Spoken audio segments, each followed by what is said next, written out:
Hello everyone. Today we will be starting with a new chapter that is government budget and the economy. So सबसे पहले हमें सीखना पड़ेगा कि budget है क्या. फर्स्ट क्वेश्चन जो हमारे माइंड में आता है कि मैम बजट क्या है. देखो बजट क्या होता है. बजट हम हर चीज़ का बजट बना सकते हैं. ज़रूरी नहीं है गवर्नमेंट ही अपना बजट बनाए. मैंने भी अपना बजट बनाया है अकॉर्डिंग टू माई इनकम कि मैं अगर 1000 रुपीज़ कमाती हूँ तो मुझे इस बजट के अंदर क्या क्या सामान कैसे कैसे लेना है. That is my budget. ऐसे ही गवर्नमेंट भी अपना बजट बनाती है. गवर्नमेंट भी अपना बजट बनाती है कि उसको एक्सपेंडिचर कैसे कैसे करना है. तो गवर्नमेंट ने एंटीसिपेट करती है. क्या करती है? एंटीसिपेट. What is anticipate? मतलब एस्टिमेट करती है रिसिप्ट्स कि इस साल उसके पास कितनी रिसिप्ट्स होने वाली है, कितना पैसा आने वाला है. ठीक है. उसके अकॉर्डिंग गवर्नमेंट एंटीसिपेट करती है एक्सपेंडिचर्स. एंटीसिपेट करती है एक्सपेंडिचर मतलब जितना पैसा आने वाला है उसके अकॉर्डिंग गवर्नमेंट एंटीसिपेट करती है मेरे कितने खर्चे होने वाले हैं. ठीक है. उसके अकॉर्डिंग गवर्नमेंट बजट बनाती है. ठीक है. इसको ही हम बोलते हैं बजट. बजट बनाना मतलब गवर्नमेंट का एस्टिमेट करना कि कितने रिसिप्ट्स होने वाले हैं इस बार और कौन कौन से खर्चे होने वाले हैं इस बार. That is budget. और बजट होता क्या है? ये एक पेपर स्टेटमेंट है. एक पेपर फॉर्म में लिखा जाता है. What is this? This is a paper statement which shows क्या बताता है? All anticipated receipts and all anticipated expenditures. जो एक्सपेंडिचर्स होने वाले हैं, जो रिसिप्ट्स होने वाली हैं during the fiscal year. During the fiscal year या फिर हम बोल देते हैं बजटरी ईयर या फिर बजटरी ईयर कि हमारे क्या क्या खर्चे होने वाले हैं आने वाले साल में या फिर क्या क्या हमारी इनकम्स होने वाली हैं. उसको हम जब पेपर की फॉर्म में लिख लेते हैं पूरे साल का, दैट इज बजट. ठीक है. तो अब बात आती है what is ma'am fiscal year और budgetary year. Fiscal year is period for taxation. मतलब टैक्सेशन पीरियड को हम बोलते हैं फिस्कल ईयर. जैसे पूरे साल का टैक्सेशन स्ट्रक्चर डिसाइड होता है. या फिर उसको बोल देते हैं बजटरी ईयर. जिस साल के लिए हमने बजट बनाया उसको हम बोल देते हैं बजटरी ईयर या फिर फिस्कल ईयर. क्लियर. नेक्स्ट आता है question what are the types of budget. Budget के कौन कौन से टाइप्स हैं. बजट को 3 टाइप्स में बांटा गया है. एक होता है सरप्लस बजट. Surplus budget. एक होता है बैलेंस्ड बजट. एक होता है हमारे पास deficit budget. Deficit budget. 3 types of budget हमारे बताए गए हैं. Surplus budget, balanced budget and deficit budget. Surplus budget क्या होता है हमारे पास? मीन्स कि सरप्लस है. देखो सरप्लस मीन्स एक्स्ट्रा और हमारे पास एक्स्ट्रा मतलब हमारा बजट एक्स्ट्रा. सरप्लस कब होगा? जब हमारी एंटीसिपेटेड रिसिप्ट, मैं एस्टिमेट कर रही हूँ कि इस बार मेरी रिसिप्ट ज़्यादा होंगी देन एंटीसिपेटेड एक्सपेंडिचर, तो वो बजट मेरा क्या कहलाता है? Surplus budget. वो बजट क्या कहलाता है? Surplus budget. जब anticipated receipts is greater than anticipated expenditure.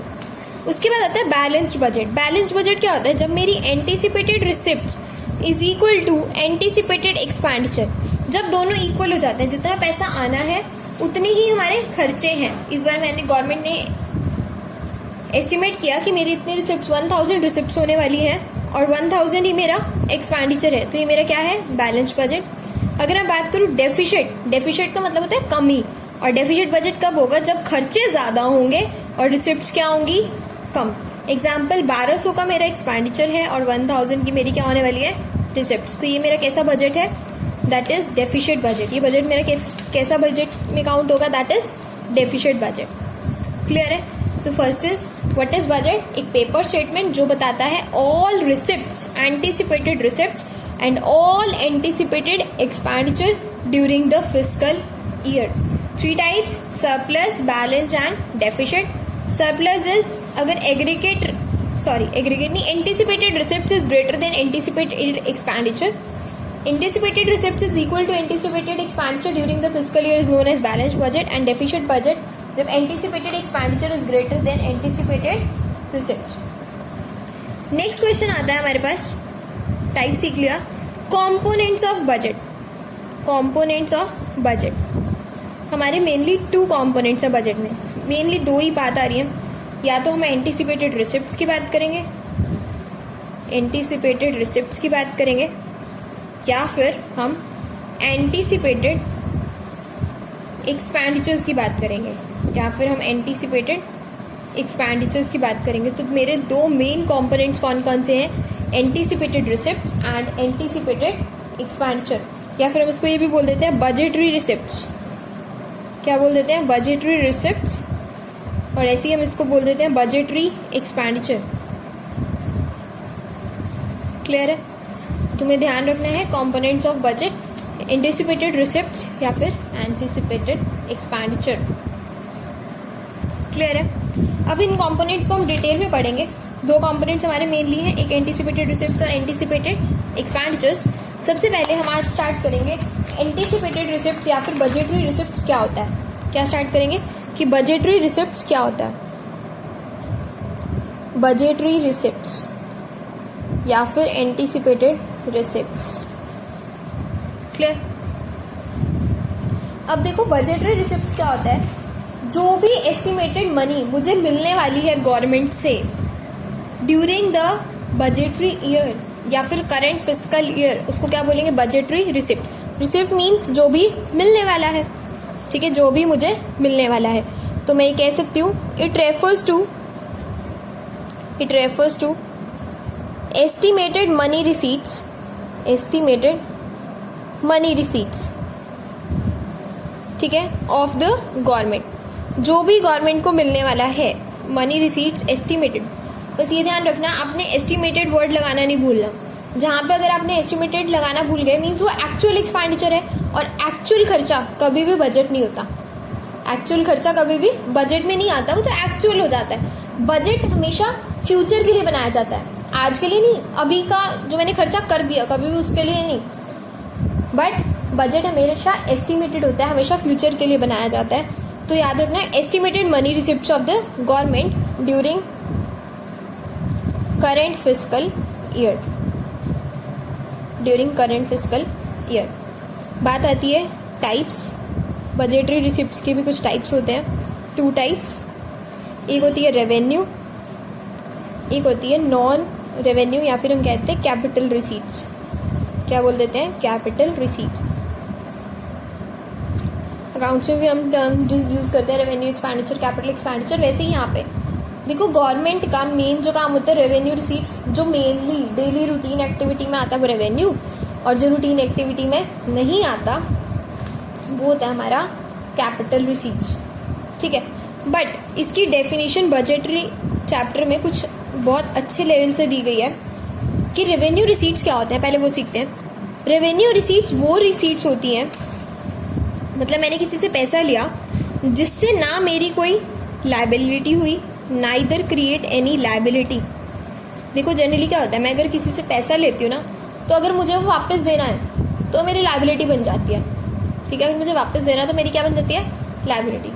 But revenue receipts वो हैं जिससे ना ही कोई लायबिलिटी क्रिएट हो, ठीक है, और ना ही नॉर रिड्यूस एनी एसेट, ना ही मेरी कोई एसेट कम हो, नॉर रिड्यूस एनी एसेट। ये वर्ड्स तुम्हारे डेफिनेशन में होने चाहिए, वेरी इंपॉर्टेंट।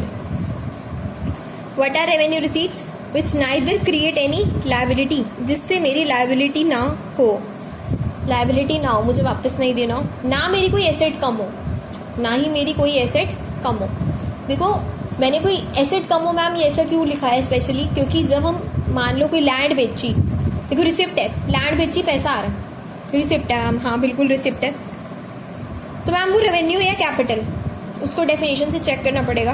देखो लैंड बेची, क्या उससे मेरी कोई लायबिलिटी बढ़ रही है, क्या कोई लायबिलिटी बढ़ रही है? नो, ये तो है नहीं मुझे कोई पैसा वापस देना है, चलो ये कंडीशन तो ठीक है, बट बस से मेरी एसेट तो कम हो रही है, तो मतलब वो रेवेन्यू में नहीं आएगा, वो कौन सी रिसिप्ट हो जाएगी, कैपिटल, ठीक है। ऐसी कोई और एग्जांपल लेते हैं, टैक्स। गवर्नमेंट के लिए मेन काम क्या होता है, टैक्स एंड सब्सिडी में ही खेलना। तो गवर्नमेंट की मेन इनकम क्या हो सकती है, रेवेन्यू रिसीट में टैक्स वगैरह ही हो सकती है। तो गवर्नमेंट को टैक्स मिला है, क्या गवर्नमेंट को वापस देना है? नो। क्या गवर्नमेंट की उससे एसेट्स कम हो रही हैं, कुछ एसेट्स कम हो रही हैं, कुछ बेचा है उसने, कुछ किया है? नो। तो ये कौन सी रिसीट्स है, रेवेन्यू रिसीट्स, ठीक है। रेवेन्यू रिसीट्स मतलब विच नाइदर क्रिएट एनी लायबिलिटी, ये अच्छे से याद करना है, neither create any liability nor reduce any asset, ठीक है, इसमें अपोजिट हो जाएगा, इसमें नाइदर था, इसमें क्या आएगा, आइदर क्रिएट लायबिलिटी और reduce assets, neither create liability or reduce assets is known as capital receipts. Example, government ने पैसा बोरो किया है IMF से, इंटरनेशनल मॉनेटरी फंड से, या फिर वर्ल्ड बैंक से गवर्नमेंट ने पैसा बोरो किया, जिससे देखो अब ये बताना है मुझे वो रेवेन्यू है या कैपिटल। रेवेन्यू हो सकता है, पैसा बोरो किया मैम, रेवेन्यू, क्या उससे मेरी लायबिलिटी बढ़ रही है? यस, पहली बात तो उससे मेरी लायबिलिटी बढ़ रही है, मुझे वापस भी देना है। दूसरा, क्या मेरी कोई एसेट कम हो रही है? एसेट में तो कोई फर्क नहीं आ रहा, एसेट तो नहीं जा रही, तो ये कौन सी रिसीट्स है? कैपिटल। जनरली वैसे देखने से ही पता लग जाता है, ये रेवेन्यू रिसीट्स होती है रेकरिंग नेचर में होती हैं, डेली नेचर में, डेली रूटीन में, और जो कैपिटल रिसीट्स होती हैं वो हमारी नॉन रेकरिंग नेचर की होती हैं, नॉन रेकरिंग इन नेचर, जो बार बार नहीं होती। Whereas revenue receipts recurring nature में होती हैं, बार बार होती हैं, और कैपिटल रिसीट्स बार बार नहीं होती। ठीक है, रेवेन्यू रिसीट से कोई बर्डन नहीं आता, बर्डन ऑन फ्यूचर जनरेशन नहीं आता। ठीक है, बट अगर हम कैपिटल रिसीट लेके छोड़ दें तो फ्यूचर जनरेशन पे बर्डन आ सकता है। ठीक है, बर्डन ऑन फ्यूचर जनरेशन। तो एक बार रिवाइज करते हैं, बजटरी रिसीट्स आज हमने स्टार्ट किया था। बजटरी रिसीट्स क्या होते हैं? Estimated money receipts of the government. जो भी एस्टिमेटेड गवर्नमेंट को पैसा मिलना है, दो टाइप्स होते हैं, रेवेन्यू और कैपिटल। रेवेन्यू के लिए याद रखना, ना कभी लायबिलिटी बढ़ेगी ना कभी एसेट कम होगी। दो चीजें याद रखना, ना लायबिलिटी बढ़ेगी ना एसेट कम होगी। बट कैपिटल क्या होगी? या तो लायबिलिटी बढ़ जाएगी या फिर एसेट कम हो जाएगी। तो कैपिटल है, रेकरिंग है, ये नॉन रेकरिंग है, इसमें बर्डन आता है फ्यूचर जनरेशन, रेवेन्यू में नहीं आता है, और कैपिटल रिसीट्स में बर्डन ऑन फ्यूचर जनरेशन आता है। क्लियर है ये टॉपिक? तो इसको अच्छे से पढ़ना कि रेवेन्यू रिसीट्स क्या होती है और कैपिटल रिसीट्स क्या होती है। Next topic we will cover in next class.